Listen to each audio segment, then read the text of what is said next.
మీ business ఏదైనా మీ ఊర్లో promotion చేయాలంటే అది సుమన్ టీవీతోనే సాధ్యం. ఇప్పుడే సంప్రదించండి.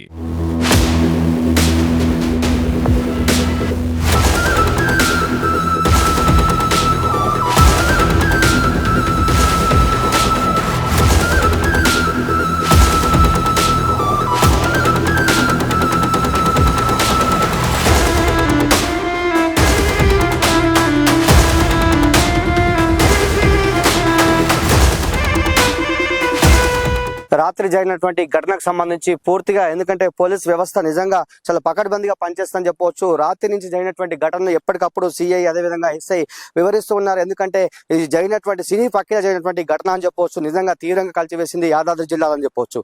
సార్ సిఐ గారితో మాత్రం సార్ చెప్పండి, అసలు ఎప్పుడు ఘటన జరిగింది, ఎప్పుడు కంప్లైంట్ వచ్చింది? నిన్న వచ్చిందండి. నిన్న ఎస్ఐ గారికి మూడకొండ ఎస్ఐ గారి పిటిషన్ వచ్చింది. కేసు రిజిస్టర్ చేసి దర్యాప్తు చేస్తాం. అసలు ఎట్లా జరిగింది సార్ ఇదంతా సంఘటన? ఇన్వెస్టిగేషన్ లో ఉందండి, తర్వాత చెప్తాం. మరి మామూలుగా అసలు నిన్న జరిగినటువంటి సంఘటన ఏ విధంగా? మాకు ఇచ్చిన పిటిషన్ ప్రకారంగా వాళ్ళకి అనుమానం ఉందని చెప్పారు. అనుమానం మీద ఎంతవరకు కరెక్ట్ అనేది ఎంక్వైరీ చేస్తాం. అంటే సార్ ఇప్పుడు బైక్ ఒక దగ్గర, కార్ ఒక దగ్గర, అంటే వాళ్ళు పారిపోయే ప్రయత్నం చేశారంటే? లేదు, అంటే బలంగా కారును గుద్దడం వల్ల కారు కంట్రోల్ కాక అక్కడ వరకు వెళ్ళి ఆగినట్టుగా అనిపిస్తుంది. ఇంకా విచారణలో ఉంది. పూర్తి వివరాలు మేము తర్వాత దొరికారా సార్ వాళ్ళని? చేస్తున్నాం. దొరికారు, చేస్తున్నాం, విచారణ చేస్తున్నాం. పూర్తి వివరాలు తర్వాత తెలియజేస్తాం. పై అధికారులు ఏమంటారు సార్?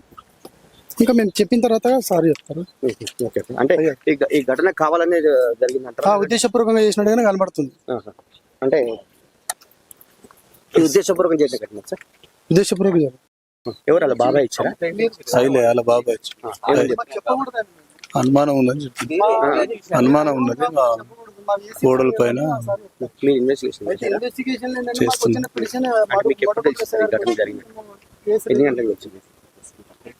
మొన్న నైట్ 11:30 అట్లా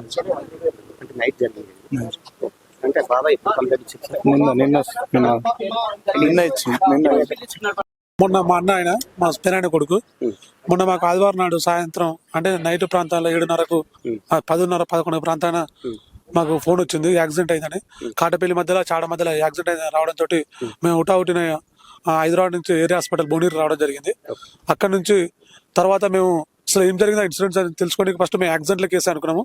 యాక్సిడెంట్ అయినాక ఇక్కడికి వచ్చినాక చూస్తే బైక్ ఒక దగ్గర అండ్ కారు అంత దూరం పోవడానికి అసలు ఇంత దూరం ఏంది, కారు పల్టీ కొట్టకుండా ఇంత దూరం పోయిందని అనుమాన కోణంలో మన స్థానిక ఎస్ఐ గారు చెప్పి అంచెలు స్థానిక సిఐ దగ్గర కంప్లైంట్ చేయడం జరిగింది. ఇది ఒకసారి ఎందుకైనా మంచిదే, అది హత్యా కోణంలో కూడా విచారణ జరపండి సార్ అంటే వాళ్ళు నిన్న స్పెషల్ ఇన్వెస్టిగేషన్ లో హత్యా కోణం తరపుగా ఇన్వెస్టిగేషన్ చేశారు. దాని తర్వాత అయితే మాకు అసలు సంచలనం ఏంటంటే వాస్తవానికి ఇది మా వదిన చేసిందన్న విషయం మాకు అప్పటిదాకా తెలియదు. ఆమె మాతో మంచిగానే ఉన్నది, మంచిగానే మాట్లాడుతుంది, మంచిగా ఏడుస్తుంది, మేము కూడా మీద వాడు ఏడుస్తున్నాము.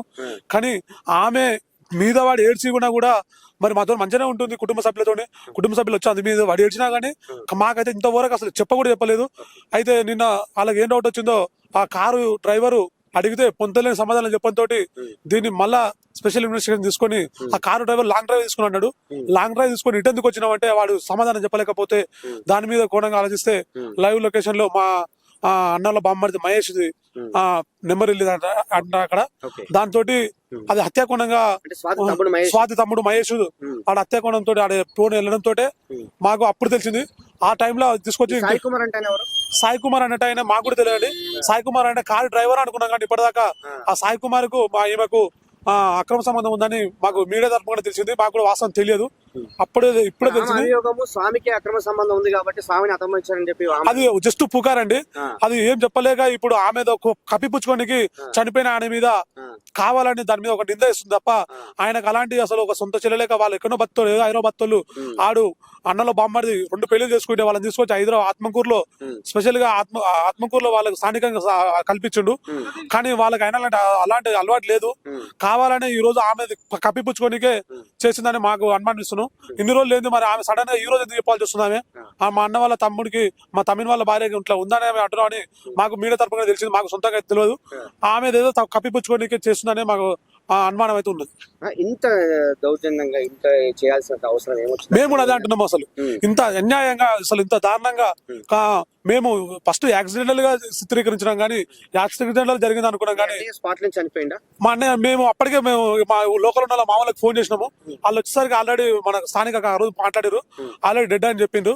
అయినా కూడా మేము కనీసం కొంచెమైనా ఏదైనా నమ్మకంతో తీసుకురండి హాస్పిటల్ కంటే కూడా ఆడ బోని ఏరియా హాస్పిటల్ తీసుకుపోయినాక ఈసీ చూస్తే ఆల్రెడీ డెడ్ అని చెప్పారు. ఇంకా ఎందుకు కూర్చుని ఎవరు వెనుక పల్లర్ల అంటే మా ఊరు ఆయన అబ్బాయి, ఆయన పేరు వీరబాబు ఉన్నట్టు. అయితే ఆయన మరి అక్కడ నుండి సాయంత్రం 5:30 పల్లర్ల నుంచి బయలుదేరి ఒలిగొండ నుంచి వివేర హోటల్లో వాళ్ళు అన్నం తిన్నారు. బిర్యానీ తిని ఈ రూట్ లో వస్తున్నారు అని తెలిసింది. మరి ఆ ఒలిగొండ రూట్ లో పోయిన వాళ్ళు అసలు బొన్ని దాకా ఎందుకు పోయారు? మరి ఆంచెల్లి ఈయన ఈ రూట్ లో వచ్చి మళ్ళీ ఇళ్ళ కింద వచ్చాడు.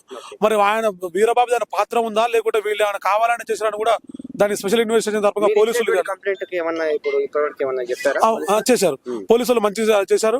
పోలీసులు మంచిగా చేస్తేనే ఇంతవరకు వచ్చింది. లేకుంటే మేము వాస్తవానికి యాక్సిడెంటల్ అనుకుని దహన సంస్కృతి కూడా అయిపోయింది. స్పెషల్ గా చేస్తేనే ఈ రోజు పోలీసులు ఇన్వెస్టిగేషన్ చేసిన వాళ్ళనే మంచిగా అయింది. వాళ్ళు కూడా మొత్తం కూడా వచ్చి ఇక్కడ ఉన్నటువంటి బైక్ ను చూసారు. ఇక్కడ నుంచి మొత్తం కూడా అక్కడికి వెళ్ళి కారును కూడా పరిశీలించడం జరిగింది. మొత్తం కూడా ఇన్వెస్టిగేషన్ నడుస్తుంది. ఈ సినీ పక్కలో జరిగినటువంటి ఘటన అనుమానాస్పదంగా మాకు అలా బాబాయ్ కంప్లైంట్ చేశారు కాబట్టి దాని ఆధారంగానే మేము దర్యాప్తు చేస్తున్నామని చెప్పారు. నిజంగా ఈ ఘటన మాత్రం తీవ్రం కలిసివేసిందని చెప్తున్నారు వాళ్ళు కూడా. ఎందుకంటే దీనికి సంబంధించి సినీ పక్కలో ఇంత పెద్దగా విధ్వంసం చేయాల్సినటువంటి అవసరం లేదు. అయినప్పటికీ కూడా బైక్ ఢీకొని ఒక ప్రాణాలు తీయాల్సినటువంటి అవసరం లేదు. అయినప్పటికీ కూడా ఇంత సుపారీ గ్యాంగ్ ఇంత పని చేసిందని చెప్పి వాళ్ళు చెప్పినట్టు సందర్భము. మొత్తం కూడా ఇక్కడ నుంచి అక్కడ వరకు కూడా కారును అంటే బైక్ ను చూస్తూ అదేవిధంగా కారు దగ్గరికి వెళ్ళి కూడా మొత్తం పరిశీలించి విషయాన్ని అయితే సిఐఎస్ఐ చేయడం జరిగింది. ఇది ఉన్నటువంటి పరిస్థితి. గురునాథ్తో శరత్.